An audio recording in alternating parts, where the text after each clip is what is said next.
Je vous invite à ouvrir vos Bibles au 2 Corinthiens chapitre 12. Nous ouvrons la parole de Dieu au 2 Corinthiens chapitre 12.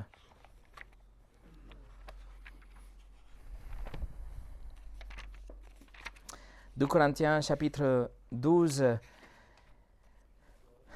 Et la semaine passée, comme vous le savez, nous avons commencé une série courte et très pratique dans laquelle nous allons examiner les uns les autres dans les Écritures, c'est-à-dire l'ensemble de commandements que nous trouvons dans le Nouveau Testament, lesquels nous dirigent sur la façon d'agir entre nous, la façon dont nous allons nous parler et comprendre, interagir, comment on doit nous traiter les uns les autres, c'est-à-dire nos frères et nos sœurs, la relation entre nous au sein de notre Église.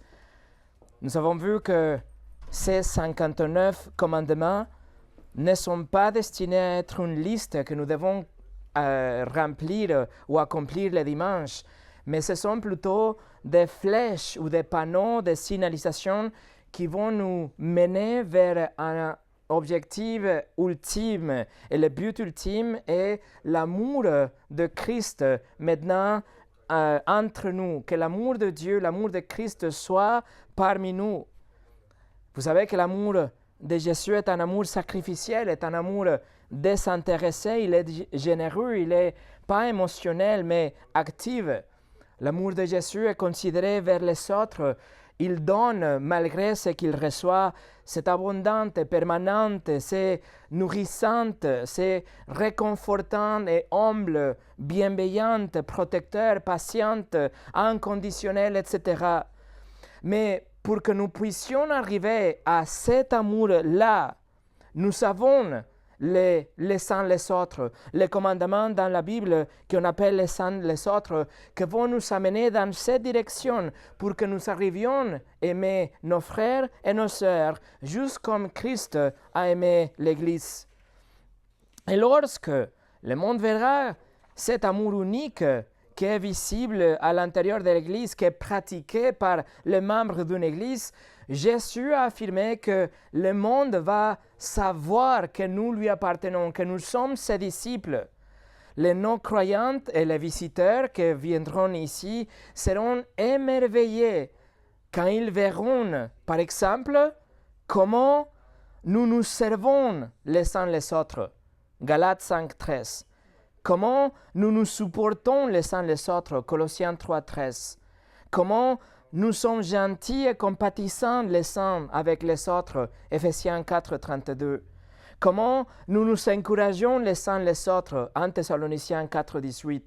Comment nous prions les uns pour les autres, Jacques 5.16, etc., etc.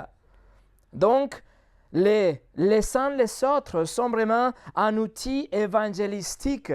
Mais attention, cela ne remplace pas une campagne d'évangélisation ou une sortie d'évangélisation comme ce que nous faisons chaque dimanche ou la proclamation verbale de l'Évangile. Mais les uns les autres vont ouvrir les portes pour que les gens soient prêts à entendre et recevoir l'Évangile.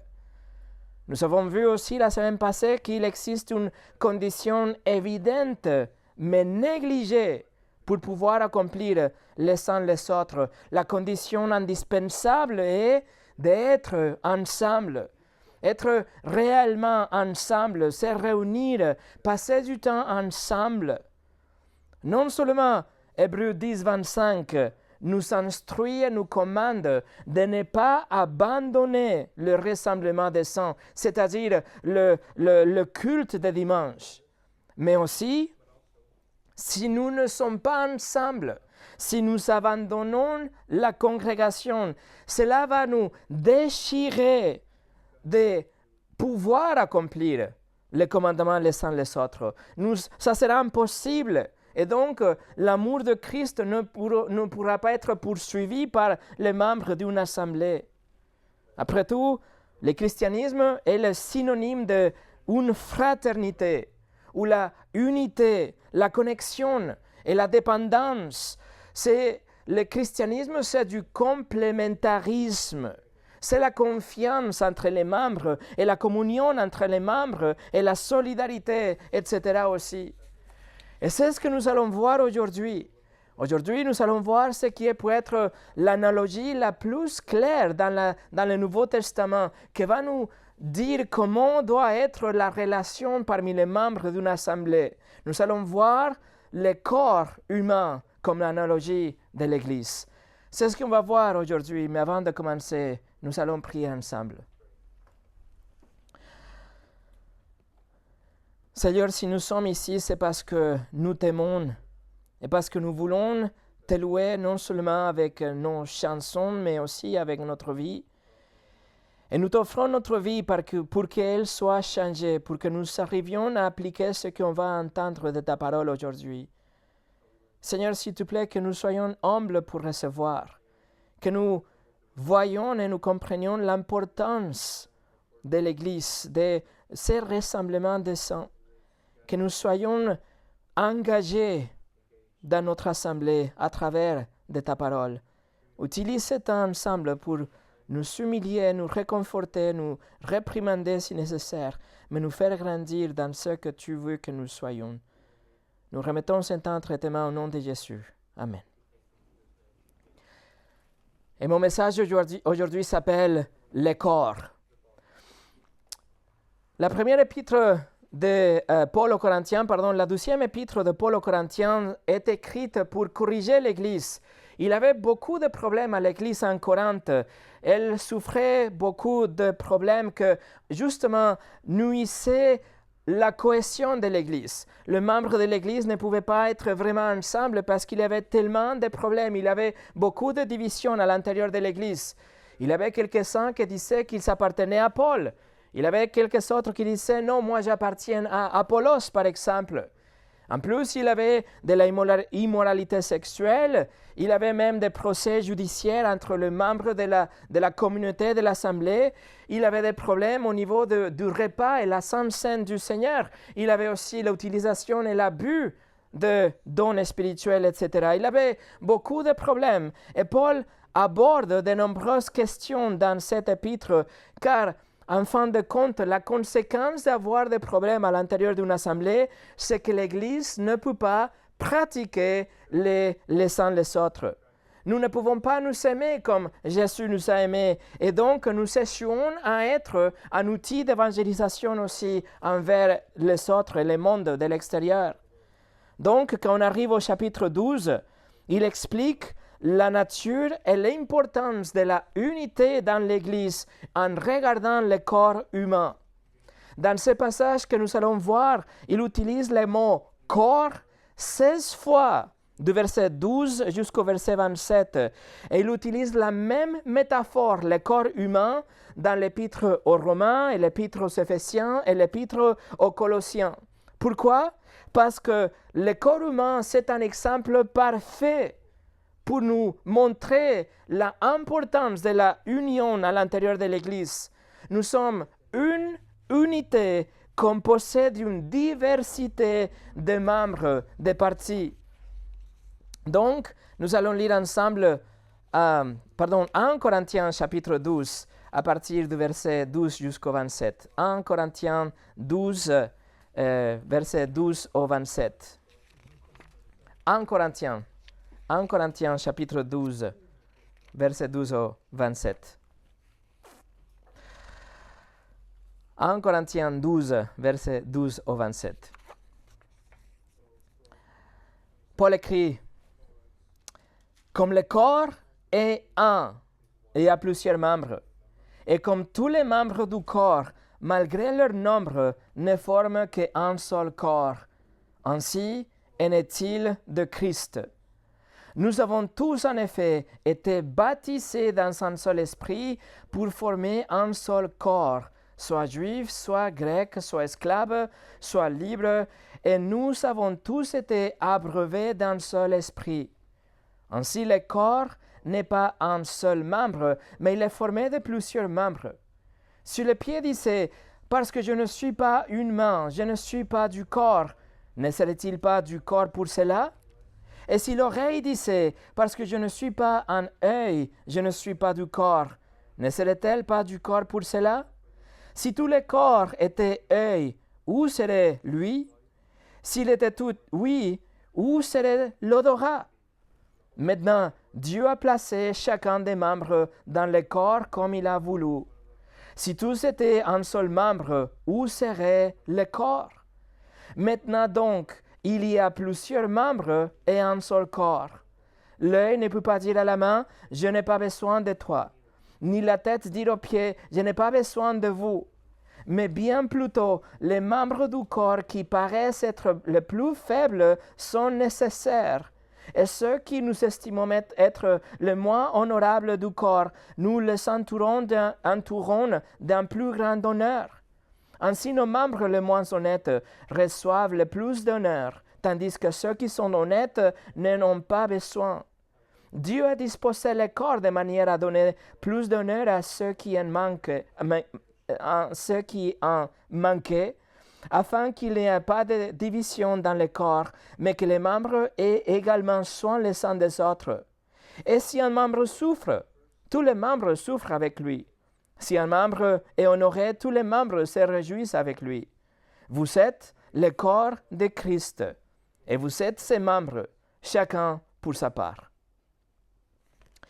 Examinons ensemble ce texte en 4 parties aujourd'hui.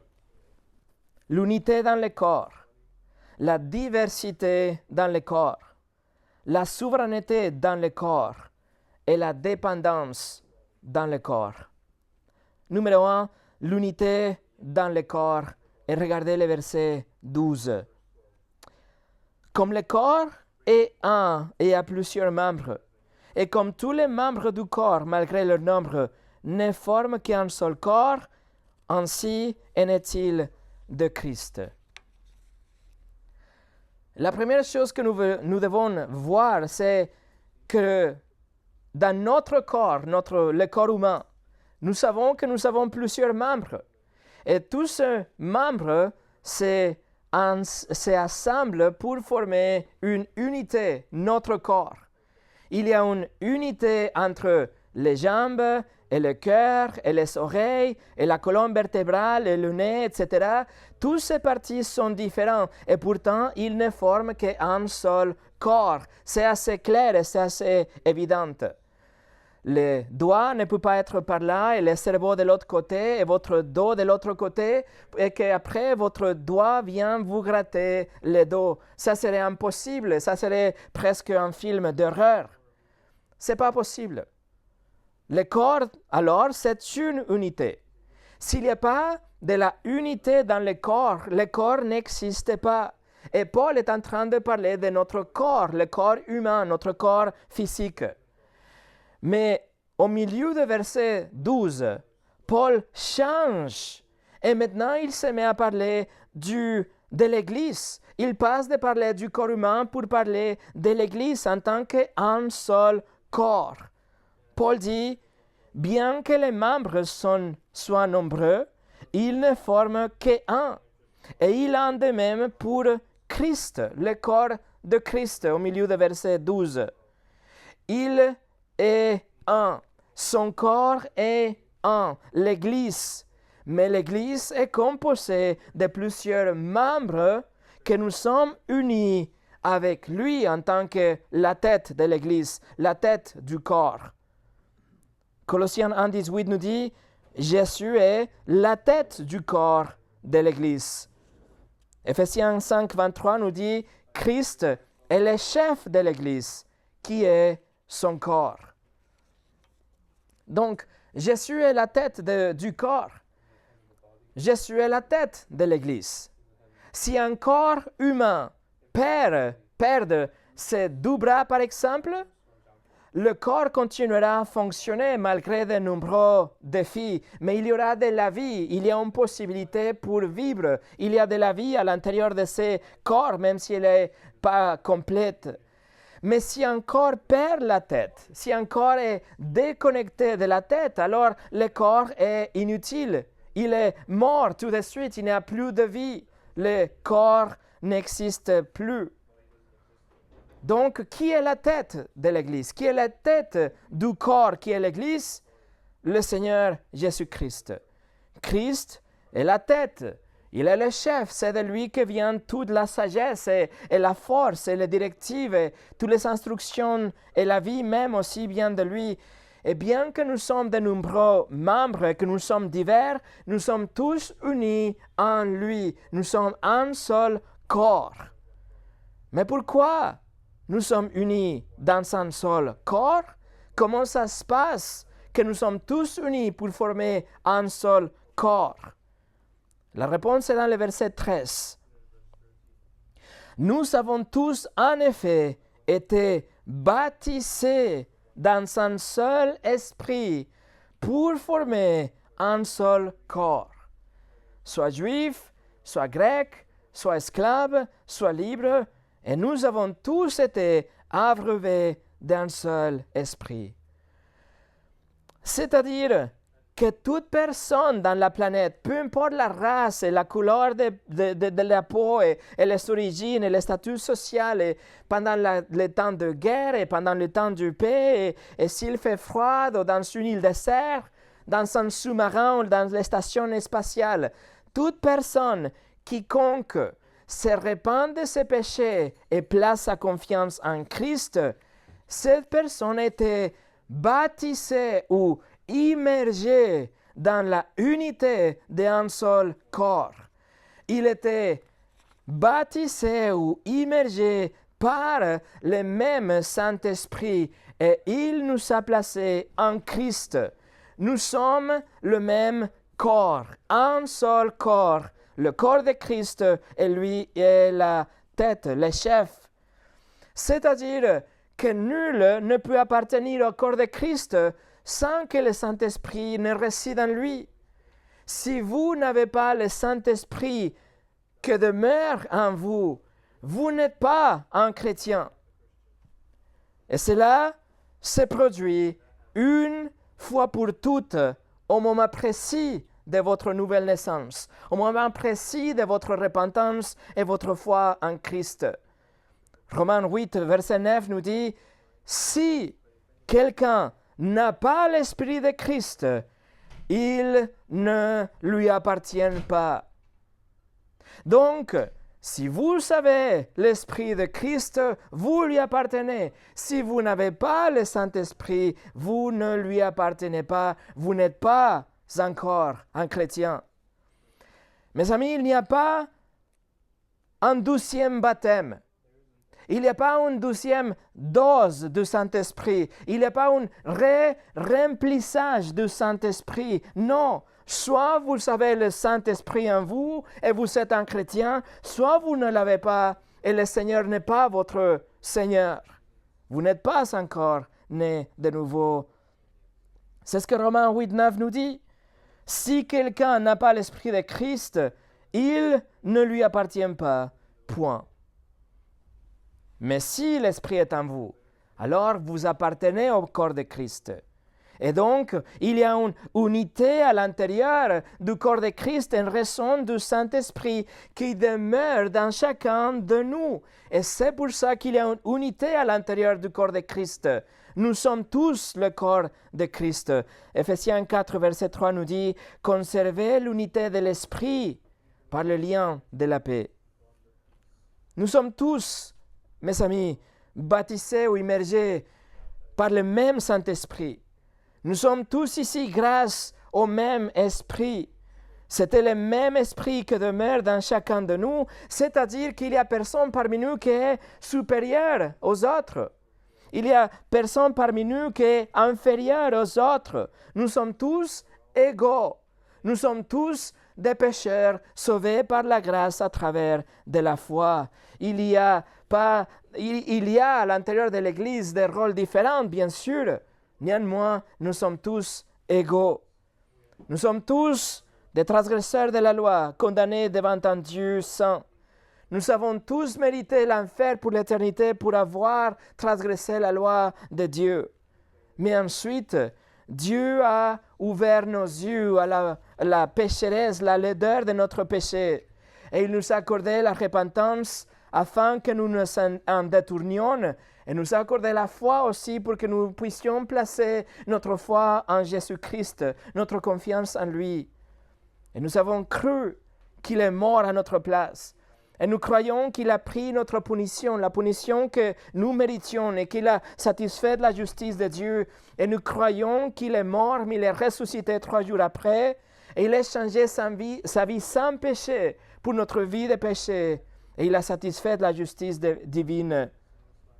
Et c'est ce que nous avons tous fait. On a répondu à ce que Jésus a fait avec la repentance, numéro 1, et avec la foi, numéro 2. Personne ici est supérieur.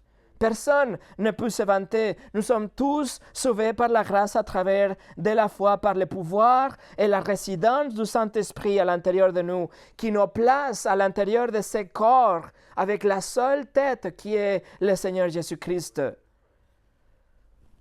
Le Nouveau Testament nous donne plusieurs métaphores par rapport à l'Église. Et dans chacune de ces métaphores, il y a la unité. Il n'y a pas de hiérarchie entre les membres d'une église. Il n'y a pas une classe supérieure et une classe inférieure. Il n'y a pas de discrimination d'aucune sorte, mais plutôt la unité et la cohésion. Nous sommes tous égaux, habités par le même Saint-Esprit. La Bible dit que nous sommes tous un troupeau sous un berger. Nous sommes tous des brebis. Certains plus grandes, plus petites, plus grosses, plus grises, etc. Mais nous sommes tous des brebis sous le même grand berger. La Bible dit que nous sommes des branches dans une même vigne. Certaines sont plus longues, plus courtes, plus foncées, etc. Mais nous sommes tous des branches reliées à la même vigne. Nous sommes tous une épouse avec Christ comme notre époux. Nous sommes tous un seul royaume avec Christ comme le roi. Nous sommes tous un seul bâtiment comme Christ, avec Christ comme la pierre angulaire. Nous sommes tous un corps avec Christ comme la tête. Nous sommes tous une famille avec Dieu comme notre Père.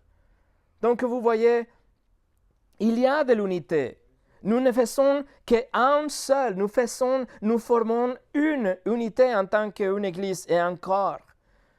Éphésiens chapitre 4, verset 4 dit « Il y a un seul cœur et un seul esprit, comme aussi vous avez été appelés à une seule espérance par votre vocation. Il y a un seul Seigneur, une seule foi, un seul baptême. » Donc la première chose que nous devons comprendre, que nous devons bien voir pour pouvoir nous aimer les uns les autres comme Jésus nous a aimés, à travers la pratique de les uns les autres, c'est que nous sommes un seul corps. John MacArthur a dit, l'Église est un peuple, une assemblée de personnes rachetées qui doivent leur existence et leur vie commune au fait qu'elles ont été réunies en un seul corps, par un seul esprit, et qu'elles sont habitées par ces mêmes esprits. Numéro 2, la diversité dans le corps. Paul revient maintenant à cette métaphore de l'Église en disant que même si nous sommes un, il existe une diversité dans notre unité. Verset 14 au 17.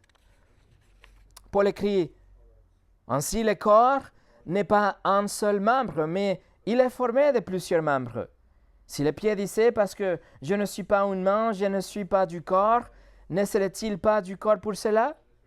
Et si l'oreille disait, parce que je ne suis pas un œil, je ne suis pas du corps, ne serait-elle pas du corps pour cela?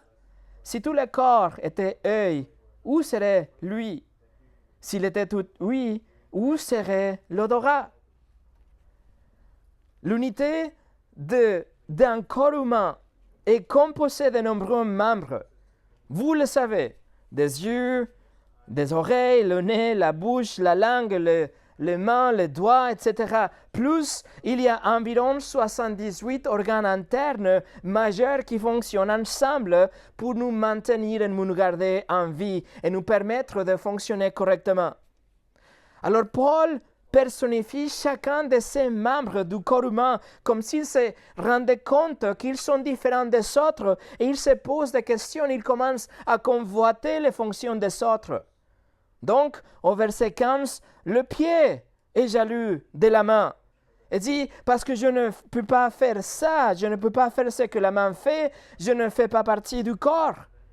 Et après, dans le verset 16, c'est l'oreille qui se plaint, qu'il dit qu'il ne peut pas faire ce que l'œil fait, donc il ne fait pas partie du corps. Mais tant dans le verset 15 que dans le verset 16, Paul répond et dit, non, le pied et l'oreille font tout autant partie du corps. Ils font partie du même corps, donc ils sont aussi importantes, le main et l'œil et l'oreille, etc. Et si on place ça dans le contexte de 1 Corinthiens, les croyants regardaient certains dons spirituels comme étant beaucoup plus importants que les autres. Donc les chrétiens considéraient que certaines personnes étaient plus importantes parce qu'ils considéraient que les autres avaient des dons spirituels beaucoup plus importants. Et donc, ils se considéraient comme moins importantes. Et ils disaient alors, je ne fais pas partie de l'Église parce que je n'ai pas les mêmes dons que quelqu'un d'autre, vous voyez. Mais la parole de Dieu corrige ces pensées et dit, vous faites partie de l'Église. Et en fait, vous êtes un élément essentiel de l'Église parce que sans vous, l'Église, le corps, serait incomplet, serait encore amputé de quelque chose. C'est ce que Paul exprime au verset 17. Si tout le monde dans l'Église avait les mêmes dons, alors des autres domaines seraient déficients. Si tout le monde, par exemple, dans cette pièce avait le don de la hospitalité, ça serait génial. Mais pas vraiment. Parce qu'alors, nous manquerions de la prédication et la prière, et de la libéralité, et la évangélisation, et l'enseignement, et la gestion des tâches, etc. Donc, il y a une diversité. Mais si il y a une diversité dans le corps, alors, c'est-à-dire que chacun de nous, nous sommes responsables de réaliser les obligations et les tâches que nous pouvons faire au mieux de notre capacité.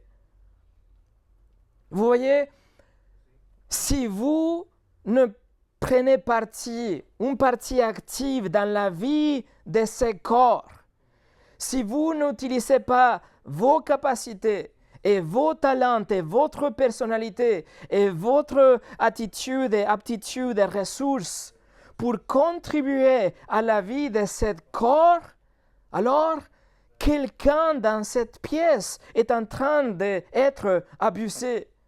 Quelqu'un ici est victime d'un abus. Par exemple, imaginez-vous que vous travaillez dans une chaîne de montage automobile. Et votre travail consiste à visser les pneus avant sur les roues. Et vous disposez de l'équipement et de la formation nécessaire pour le faire, mais vous ne le faites pas. Vous avez des excuses et vous lâchez ce que vous avez pu faire, mais vous avez choisi de ne pas le faire. Alors, qu'est-ce qui va se passer avec votre collègue? Votre collègue à côté, il devra visser les pneus en arrière qui sont son travail, mais plus aussi les pneus en avant parce que vous avez relâché, vous avez négligé ce que vous étiez censé faire. Donc, on doit travailler ensemble. On doit agir et vivre et penser comme une unité parce que si un d'entre nous échoue, alors les autres vont souffrir. Les autres vont essayer de compenser ce que quelqu'un néglige. C'est pour ça qu'il y a une diversité dans cette pièce. Il y a de différentes personnalités, de différents parcours dans la vie, des préférences, des compétences et d'expériences, et l'éducation et les ressources, et la famille et la langue. Il y a une diversité ici des dons spirituels aussi, etc. Et toute cette diversité qu'on trouve ici n'a qu'un seul objectif, mes amis. C'est la unité dans l'Église. Écoutez comment la diversité des dons œuvre, travaille ensemble en faveur de l'unité. Éphésiens 4, versets 11 au 13. Et il a donné les uns comme apôtres, les autres comme prophètes, les autres comme évangélistes, les autres comme pasteurs et docteurs, pour le perfectionnement des saints en vue de l'œuvre du ministère et de la édification du corps de Christ, jusqu'à ce que nous soyons tous parvenus à la unité de la foi. La unité de la foi. Vous voyez, alors que chaque personne s'investit lui-même dans l'Église et met sa vie au service de la congrégation au mieux de ses capacités, alors nous allons développer et fortifier le corps jusqu'à ce que nous soyons tous parvenus à l'unité de la foi.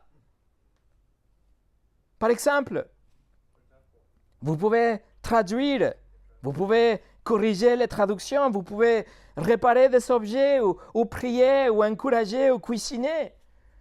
Vous pouvez prendre des photos, vous pouvez éditer, vous pouvez concevoir des visuels, vous pouvez faire preuve de compassion, vous pouvez donner avec libéralité, vous pouvez nettoyer, vous pouvez transporter ou décorer, ou la musique ou l'hospitalité, visiter, l'évangélisation, l'organisation, les chants, les conseils, l'enseignement, etc. Vous pouvez faire un de ces choses, alors vous pouvez tout simplement le faire. Il ne faut pas attendre qu'il y ait un événement spécifique organisé pour l'Église pour que vous puissiez vous impliquer. Non, il ne faut pas attendre qu'on vous demande de l'aide. Non, prenez l'initiative et commencez à servir dès aujourd'hui. Ne consommez pas, mes amis, donnez. Ne soyez pas servis, mais servez. Et s'il n'y a pas de place aujourd'hui pour ces dons particuliers que vous savez, ou pour ces projets que vous avez dans votre cœur, dans cette église, en ce moment, pas de problème. Nous pouvons le faire dans le futur, peut-être. Mais il n'y a pas de problème. Vous pouvez rendre service à votre voisin. Vous pouvez aller à la gare. Vous pouvez trouver une crèche. Vous pouvez appeler quelqu'un. Vous pouvez envoyer un texto, un mot d'encouragement à quelqu'un qui avait soin de vous. Trouvez quelqu'un qui avait soin de votre don et rendez-lui service dès aujourd'hui. Même s'il n'est pas un croyant, parce que le Seigneur Jésus nous a dit que nous pouvons les aimer, nous devons les aimer autant que nous nous aimons nous-mêmes. Alors, il faut juste regarder autour de vous, il faut juste ouvrir les yeux.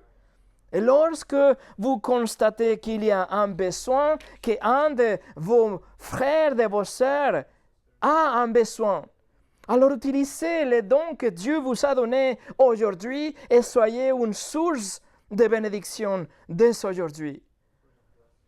Pas une source de demande, mais une source de service. Mes amis, notre diversité est une force grâce à laquelle nous pouvons grandir dans la unité au sein de notre Église. Numéro 3, la souveraineté dans le corps. Alors Paul revient pour parler au sujet de l'Église et Paul poursuit. Il dit dans les versets 18 et 19, « Maintenant Dieu a placé chacun des membres dans le corps comme il a voulu. Si tous étaient un seul membre, où serait le corps? » Les Écritures nous disent que Dieu a souverainement désigné le membre d'un corps. Autrement dit, vous êtes ici pour une raison. Il a désigné chacun de vous ici aujourd'hui pour que vous fassiez partie de cette congrégation dans ce moment de votre vie. Et comme Paul le dit, Paul écrit, chacun de vous a été désigné par Dieu. Dieu a placé ici tout comme il le souhaitait.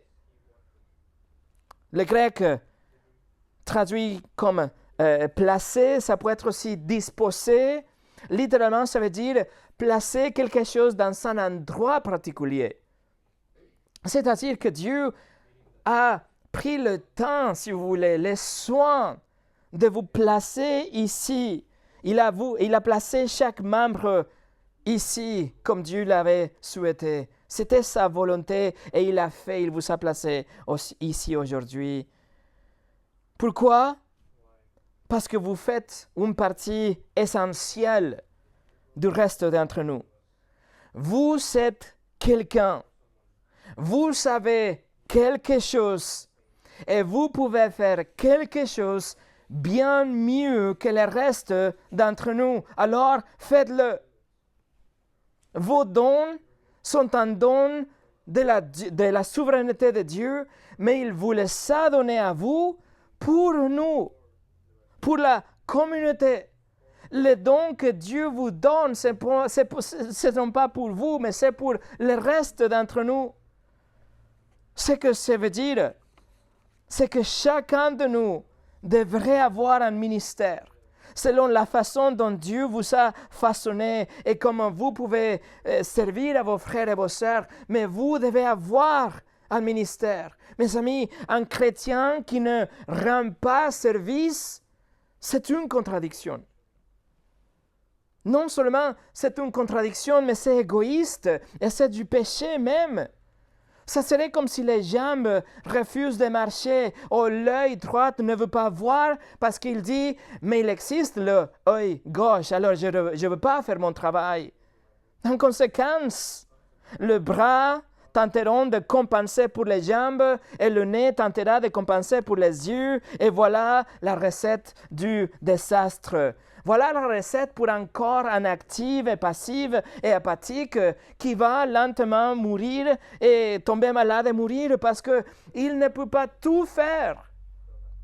Il ne peut pas compenser la manque quand les membres ne font ce qu'il fallait faire. Mais si vous comprenez aujourd'hui que vous êtes ici parce que Dieu vous a placé ici, et il vous a donné un ensemble de compétences et de dons à utiliser ici, alors vous devez être motivé à utiliser ces dons et ces talents au service de votre Église. Et au verset 19, Paul développe son propos et dit « Si nous sommes tous les mêmes, si nous sommes tous des yeux, alors il n'y aurait pas un corps. » Mais non, mais Dieu a donné la diversité dans le corps et au sein de cette Église pour que nous puissions pratiquer les uns les autres. Mes frères et mes sœurs, le chemin a besoin de chacun de vous. Et chacun de vous a besoin de chacun d'entre vous. Même si vous pensez que vous n'avez rien à faire ici, même si vous ne voyez pas comment vous pouvez vous impliquer, Dieu a dit oui. Et c'est pour ça que vous êtes ici aujourd'hui. La souveraineté de Dieu vous a placé ici en tant qu'un membre de cette corps.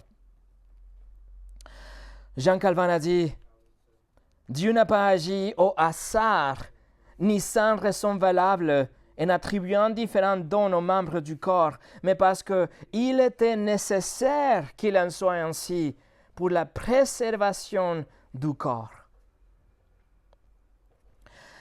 Numéro 4, la dépendance dans le corps. L'apôtre Paul finit son analogie en soulignant ce qui est évident, et pourtant nous devons l'entendre et nous devons le saisir. Et la vérité est que nous sommes dépendants les uns des autres si nous faisons partie d'un corps. Regardez les versets 20 au 25. Maintenant donc, il y a plusieurs membres et un seul corps. L'œil ne peut pas dire à la main, je n'ai pas besoin de toi, ni la tête dire aux pieds, je n'ai pas besoin de vous. Mais bien plutôt les membres du corps qui paraissent être les plus faibles sont nécessaires. Et ceux qui nous estimons être les moins honorables du corps, nous les entournons d'un plus grand honneur. Ainsi, nos membres les moins honnêtes reçoivent le plus d'honneur, tandis que ceux qui sont honnêtes n'en ont pas besoin. Dieu a disposé le corps de manière à donner plus d'honneur à ceux qui en ont manqué, afin qu'il n'y ait pas de division dans le corps, mais que les membres aient également soin les uns des autres. Le verset 20 répète ce qu'il a déjà dit, nous sommes plusieurs, nous sommes divers, mais nous sommes un seul.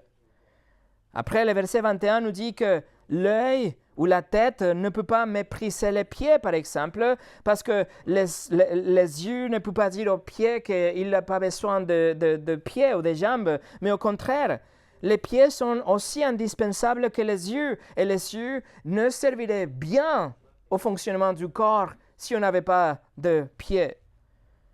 Même si les yeux sont visibles, même si les pieds sont à peine visibles, il n'y a pas un qui est supérieur à l'autre. Le corps a besoin de deux, les yeux et les pieds, pour fonctionner correctement. En fait, les membres qui passent inaperçus sont essentiels à la vie. Par exemple, les poumons. Les poumons sont là. Ils sont en train de tourner en arrière-plan. Personne ne les remarque. Il n'y a rien de joli chez eux. Ils ne sont pas remarquables. Personne ne fait attention aux poumons. Mais vous ne pouvez pas vivre sans les poumons. Vous pouvez vivre sans les yeux, mais vous ne pouvez pas vivre sans les poumons.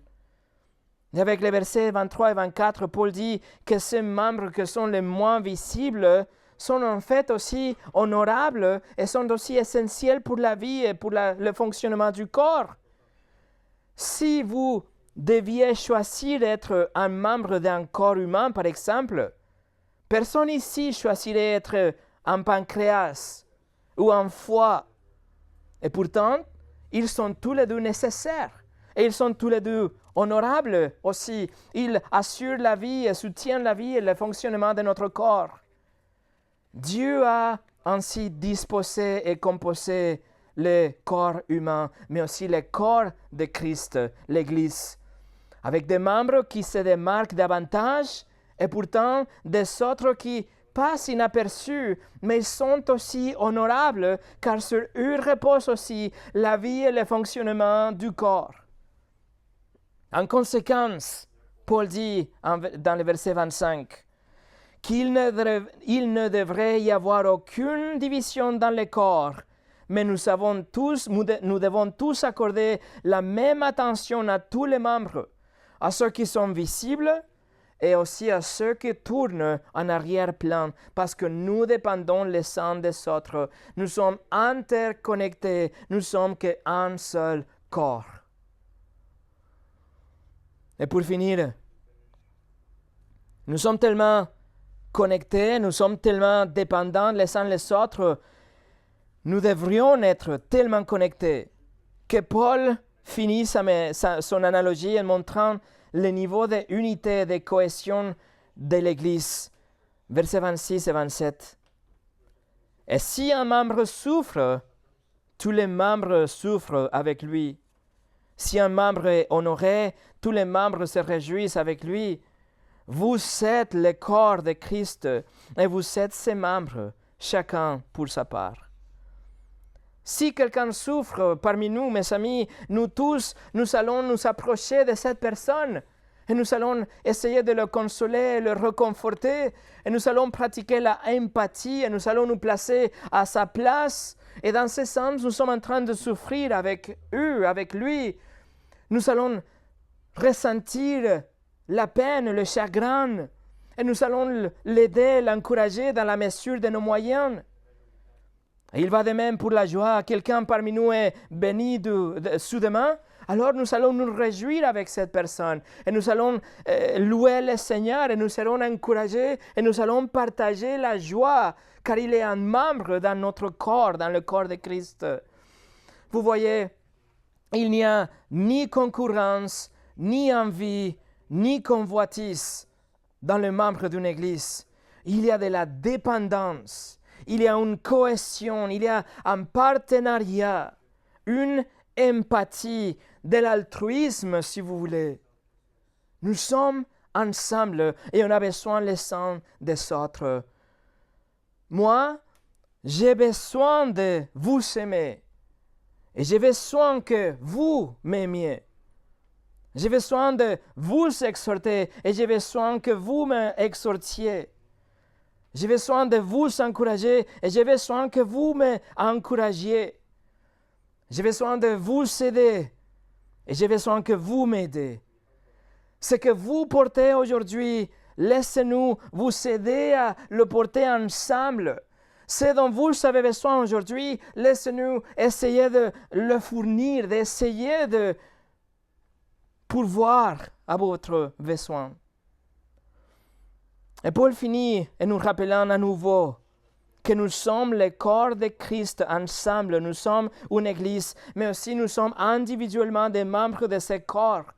Nous sommes un en Christ, sauvés par la même grâce, donnés le même esprit et bénis au-delà de toute mesure par l'appartenance à cette assemblée particulière dans ce moment de votre vie, afin que nous puissions mettre notre vie au service des autres.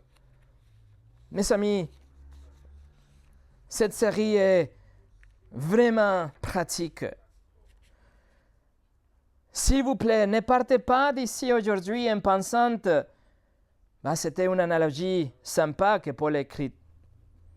Ne partez pas en pensant aujourd'hui c'était un peu long. Oh, il a fait beaucoup d'erreurs aujourd'hui. C'était un peu intéressant aujourd'hui. Non. Regardez vous-même à la lumière de ce texte. Analysez-vous aujourd'hui et repentez-vous de votre égoïsme si c'est le cas. Et engagez-vous à prendre l'initiative et commencez à servir dès aujourd'hui. Et si nous nous regardons nous-mêmes en tant que le membre d'un seul corps, alors le membre d'un corps, le corps de Christ, c'est seulement là que nous allons arriver à pouvoir accomplir et suivre les leçons les autres. Il n'y a pas un raccourci, il n'y a pas un autre moyen.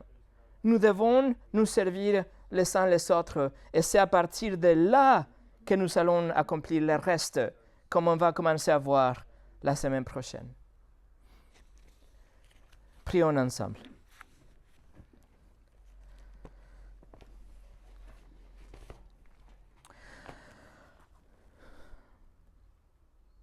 Seigneur, merci pour ta parole, qui nous rappelle que nous sommes tous les membres d'un seul corps. Mais quel privilège de savoir que nous t'appartenons et que notre relation avec toi est tellement étroite que tu nous dis que nous sommes ton corps. Seigneur, nous reconnaissons que nous sommes des pécheurs et que parfois il y a des pensées ou l'égoïsme ou des problèmes et des choses qui arrivent dans notre vie qui nous fait que nous soyons déconnectés de nos frères et nos sœurs. Et nous avons des autres priorités dans la vie et le dimanche, il y a toujours quelque chose qui arrive et par la suite, etc., etc. Mais Seigneur, je t'en supplie qu'aujourd'hui, on repart de zéro. Que nous arrivions à voir ton assemblée, ton corps et ton église comme la priorité dans notre vie, comme le centre, car c'est là que tu nous as placés aujourd'hui, comme un moyen de grâce pour pouvoir te connaître et pour pouvoir nous protéger les uns les autres et nous aimer comme tu nous as aimés, pour être un témoignage de ce que tu as fait pour nous à travers de ta grâce. Seigneur, que les membres si divers que nous sommes ici aujourd'hui et les autres membres qui ne sont pas ici aujourd'hui dans cette pièce, que nous puissions voir l'importance de travailler, d'agir ensemble, que nous soyons vraiment un corps avec toi comme la tête, pour te glorifier, pour travailler ensemble et te servir en tant qu'un corps. Nous te remercions encore une fois pour ta parole et Seigneur, fais quelque chose dans nos cœurs aujourd'hui. Au nom de Jésus. Amen.